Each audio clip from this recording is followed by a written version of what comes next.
Hey, it's Ann here. I'm in my daughter's bedroom. We were just adding some hardwood floors over the holidays. It's finally done, and today we start moving things in. I might share that with you if you're interested, but really today I am ready to share with you some stuff that you didn't get to see if you were on this week's earlier class that happened on Tuesday. So if you're wondering what I'm focusing on in 2015, it's finding more of you, reaching more people, and building my list. And stopping my cat from being a lunatic, which probably will fail miserably. Okay, so what I've done today is I'm gonna show you exactly how I use LeadPages to build my list and how I've used that last year, what I'm gonna do this year, what I still need to do, and I'm gonna take you inside the LeadPages dashboard so you can see that it's super easy. Don't have a budget for a web developer to be on staff 100% of the time. Need to do webinars every now and then and just wanna get it done. This is the tool for you. So let's head inside, and I promise I can't sit in this semi-chair pose for the rest of the day. Have a great one, and I'll see you inside. Today, because many of you attended the live class of the LeadPages, how to build your list, rapid list building, and I just wanted to show you exactly where I have implemented LeadPages so you can get an idea. Now, there are some things, and I'm going to point them out here, that I still actually need to implement.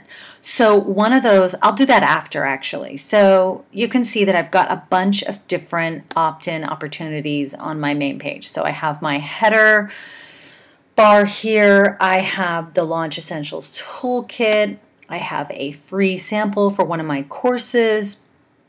And I believe you can even click on some of these and it will go to another page which allows you to sign up for certain things.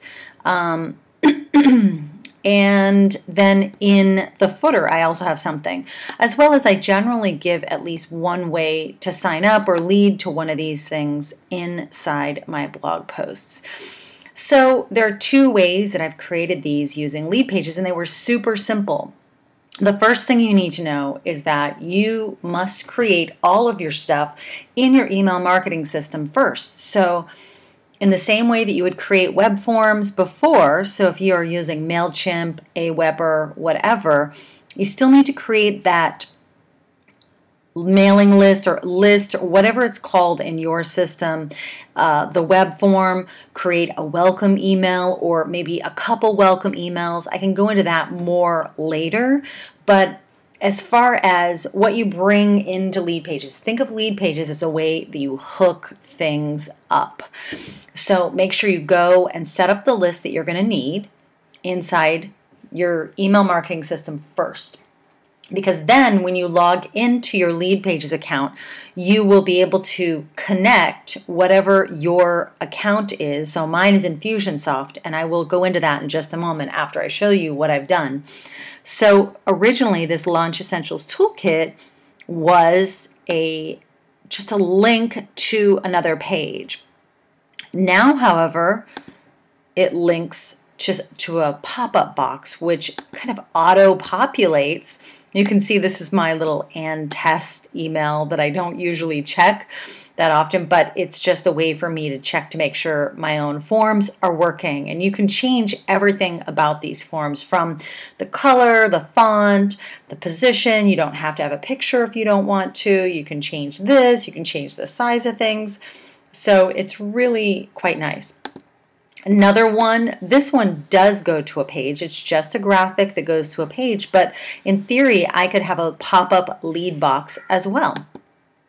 So this goes over here to just a simple page, and you can see this doesn't look too LeadPage-ish, even though, you know, a lot of the LeadPages, I will say that at first I was stuck on how they looked. So there's two things here. First, send me the sample, and I did the same thing today that I did on the other part. The two-step opt-in has really worked well for me. The sample is actually pretty popular, and most people find me now through this, but hopefully soon when I update the toolkit, more people will be signing up for that. And there still is a nice flow for both, but the sample really got a little bit more going on for it recently. So there's that. So we have a really simple page, and that leads to a thank you page and all of that. Another one that I want to say exists, let me just see. Here it is.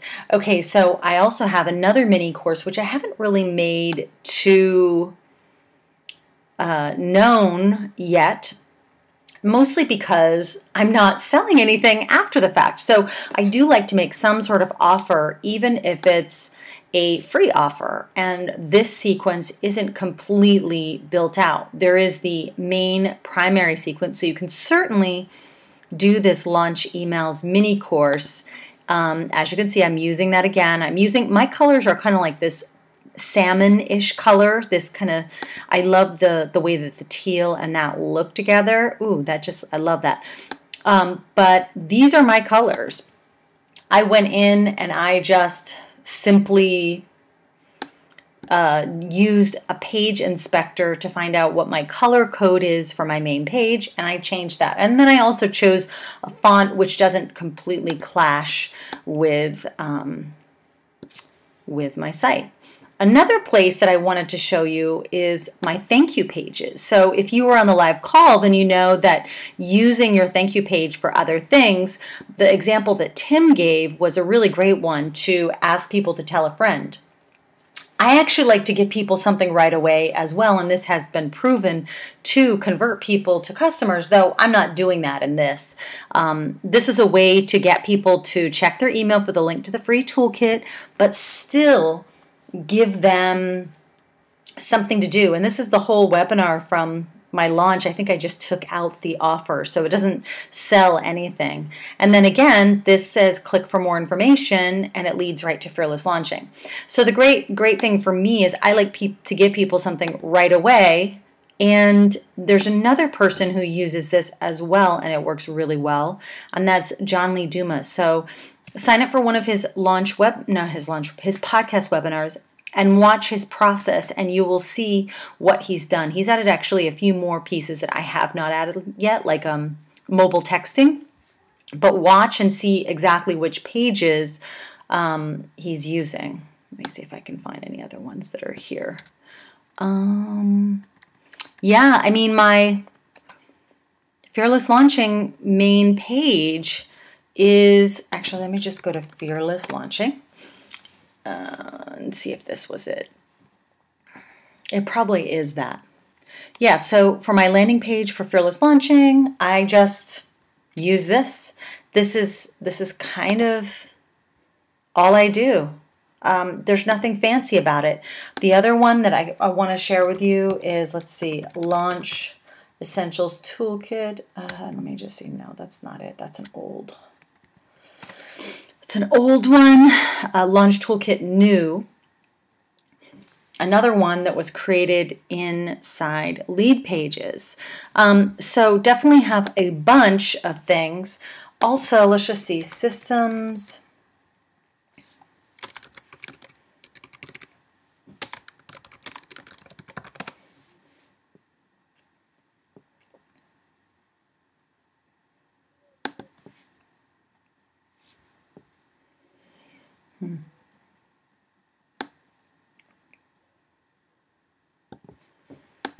Okay.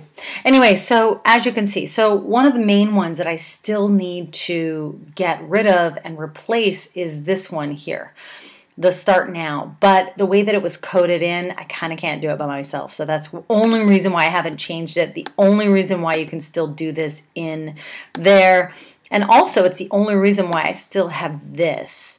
So those were coded in by someone that I no longer work with, so I still have to get those kind of set up. Anyway, so as you can see, I'm just going to look around and see if I have it anywhere else.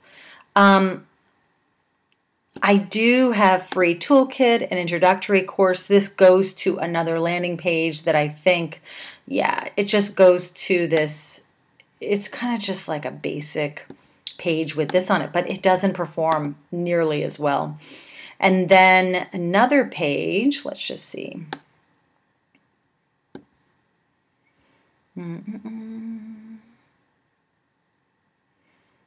Yeah, I think that's it for now, but I do use it quite often. So let's go inside, and I'm just going to show you how easy it is to set up these kinds of things that I've been sharing. Now we're inside LeadPages.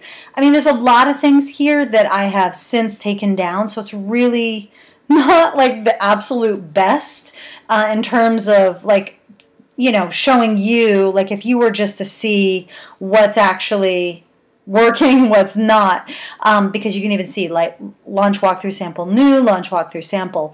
So interestingly enough, the newer sample is converting at 100%, 106% somehow. I'm not sure exactly what that means. Also, the past one was still doing a nice 46%. So I changed some of the wording. Anyway, so let me just show you really quickly what the dealio is. So when you get into LeadPages, the very first thing, actually, I should probably get back out of this.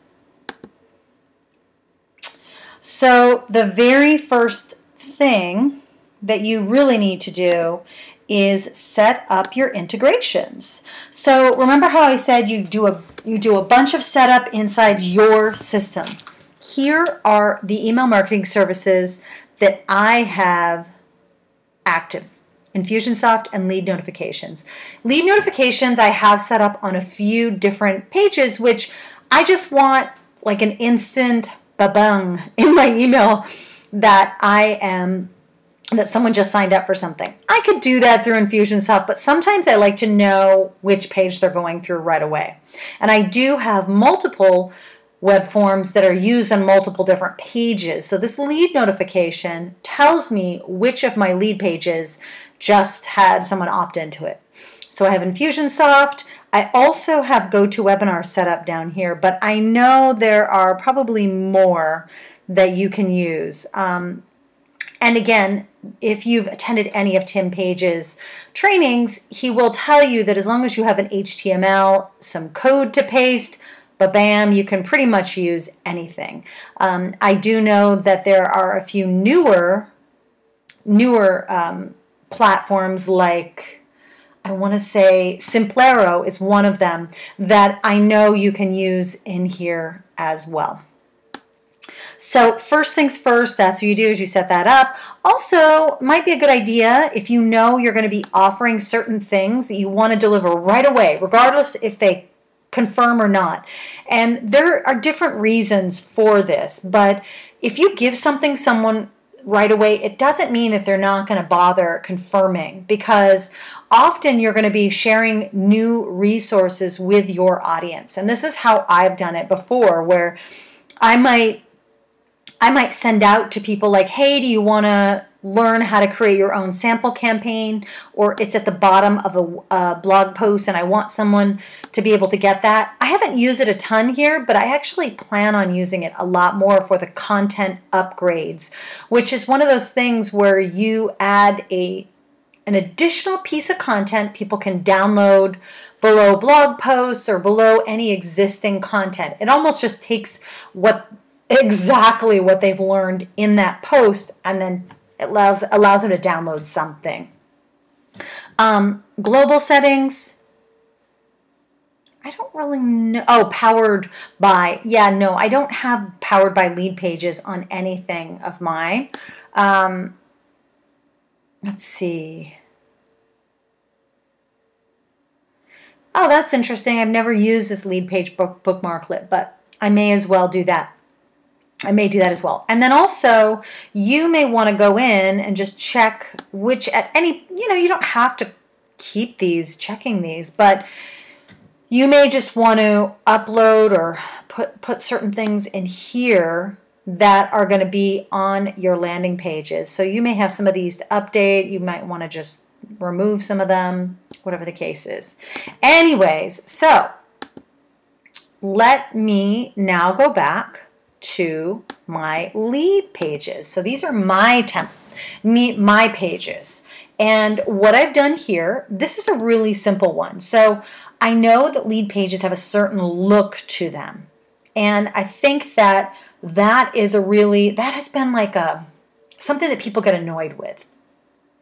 So I say you don't even worry about that, because this is the most stripped down page ever. I was able to strip out everything, and you can kind of see over here, you can now delete that, delete back. You could just get rid of everything. So that's my first tip if you're going to be using lead pages. Also, I do want to say that if you are going to use images, you do want to look at the considerations that they've put forth. Like if they say recommended width is 436 pixels, make sure your image is 436 pixels, because it can cause some issues. That is the only bummer. But I trust in this because they are the ones who have made sure that this is converting well and all of that. So like I can look here and just be like, oh, this is cool. This is how it looks on the tablet. Great. This is how it looks on the phone. And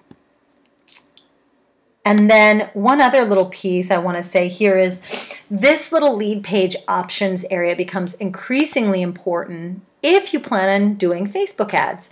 So I have my Facebook ads pixel in there. Also, let me just go back to the main one.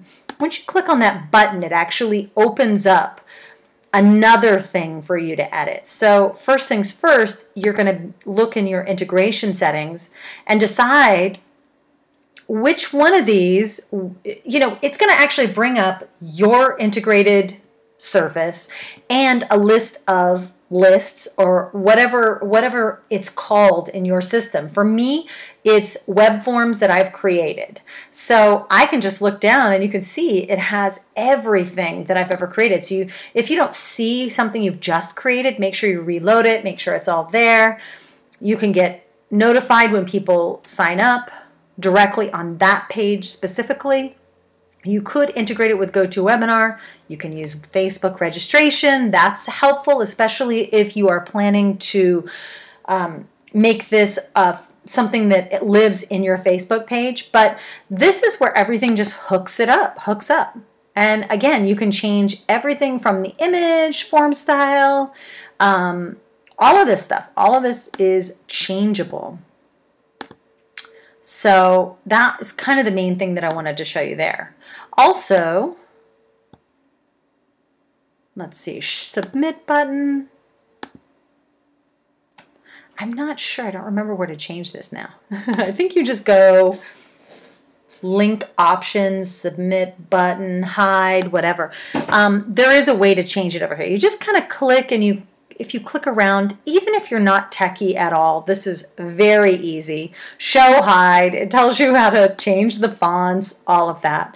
So like styles, Open Sans is my main font.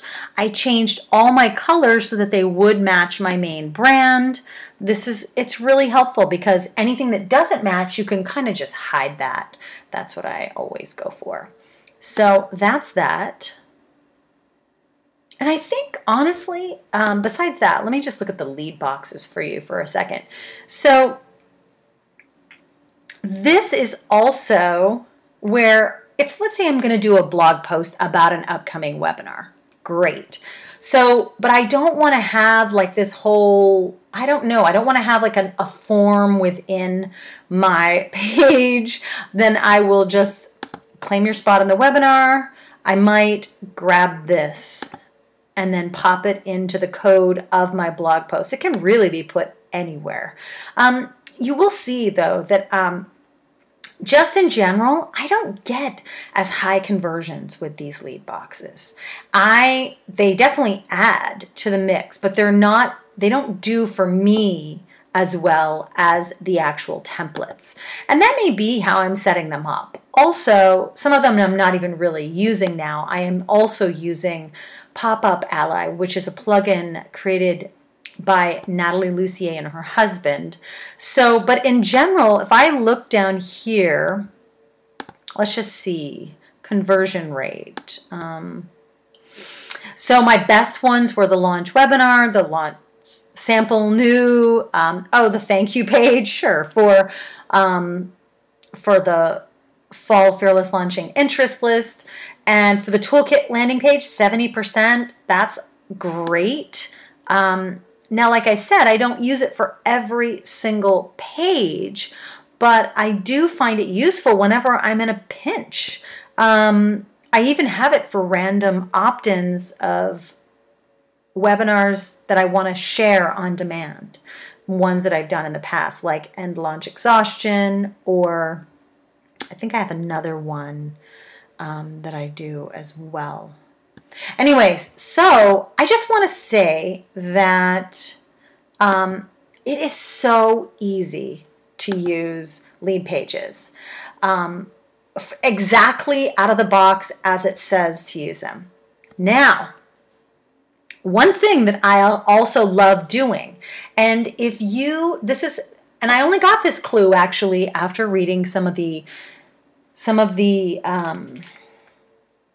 wrap-ups, like LeadPages does wrap-ups of their favorite landing pages. So I started following those because I love that kind of stuff. I'm a freak. But I noticed that many larger companies were using pages that weren't necessarily meant for what they use them for. So I decided, wait a second, that's a great idea. So when you're stuck with what layout should I use? So let's say you're like, I want to do an opt-in page.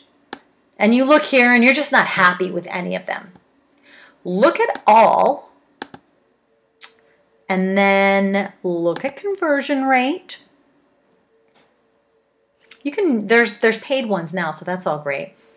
So the conversion rates, you might be like, which of these layouts do I like? So even if you're not doing a webinar, perhaps there's something about that webinar landing page that would be good for your opt-in. Same thing for this Made for Facebook giveaway page. I just look, and some of these are sales pages that might look really good. You might be really into how it looks. Don't get stuck on what they've told you that it's used for. I encourage you to find the pages layouts that you like. And sure, they probably do work the best with what they've been called to be asked for. Like, they probably work best for a webinar registration page or for an SEO squeeze page. But they don't have to do that. You don't have to use things for that. So I always look at ways that I can kind of like use pages differently. So for instance, this gorgeous long form lead gen page, I love it because it could be actually a great lead in to your sales page, or it could be your sales page. You just need to have the correct elements. And even when, this is great actually. So let me just see if I can pull something up, and no, I'd rather not say because I'm not really using this for a real one. So one thing I really like to do, so you can kind of see, this is free instant access, but what if you just want to lead people to a different page? It doesn't have to be an opt-in form. You can go to URL, some other URL. Let's say you want to send people to your main page, launch toolkit new. Open link in new window, use no follow. So that is kind of like one of those things that I love about LeadPages, because it's so much easier to just do whatever you want to the pages. So even here, good way to say goodbye to the stress. This isn't a link in their page, but you certainly could make it one, or show an opt-in form. So I love those. So look at layouts you like, as opposed to, and you could even, honestly, I bet you could totally make this more of a sales page if you really wanted to, like an easy to look at sales page. I don't think you can turn images into videos, but I guess it's possible. That might be something to ask the LeadPages folks. But even so, It could be an image of a video that then people are opting in for. So look at the layouts. Look at how you want to use the layout. What elements you need in the page. I find that that is actually better. You know, if you kind of like list out all the pieces that have to be happening on the page, and then you go in search of it, rather than try to fit yourself in the mold of the lead pages. So that is it. I hope that. So if you want to learn more about lead pages, and actually if you're interested in just trying it out, just go to leadpages.net/Ann, and you're also going to be hooked up with some amazing bonuses. So make sure if you do purchase through that link that you, first of all, that you email them right after you've purchased, telling them you purchased through Ann's link and what bonuses you have. And that actually is going to be timed, so I don't know how long they're going to offer that. We will see. I think it's next Saturday is my drop dead deadline, but I don't know for sure. I'm trying to get them to extend it for everybody, but there are quite a few amazing bonuses. Totally worth it. And I hope you enjoyed this. If you have any questions about using lead pages during your launch, let me know. I'm going to be doing a bunch more of these just to kind of show you actually how it's being used. Not from a silly point of view, but just to show you, hey, this is what I use, and hopefully you'll get some value out of it. One final thing. Okay, so actually let me just kind of wrap it up and say, A, totally easy to use, even if you're not a techie person. Set things up in your email marketing system first, and then purchase, and then set the pages up. Lead Pages links your systems with their systems. Get the plugin put on your WordPress blog if you have it. Use the Facebook link up, which is also in here. I didn't even show you that. That's for another day. And then look at the layouts that you like, and look at the ways you can make them your own by changing an opt-in form to just a link out to another page. Look at ways of using the layouts that are proven to convert people and to bring new people into your world, that people know about you, and allows you to really grow your list. I mean, that's what it comes down to. And then final thing is use lead pages as a tool to understand the ever-changing ways that people are behaving on your site. If there's one thing that I set out to do when I first signed up for lead pages, it actually wasn't to use the pages themselves. I wasn't sure I was going to be into them. But what I did know is that their R&D budget is way bigger than mine. They are running split tests, tests all the time to see what's converting, what's not. They have a built-in system to allow them to use data from your pages, even if you let them, to figure out what's converting the best. So let them do that heavy lifting, and then look at, even if you don't want to use lead pages themselves, you can certainly look at the elements that they have on their best converting pages, and then have your own web developer do that if you don't want to get into lead pages. But lead pages is such a great research tool for me and understanding what's working, that alone was enough for me to want to jump on the lead pages bandwagon. Anyway, so let me know if you sign up. I'd love to see you inside. leadpages.net/Ann. I will talk to you soon.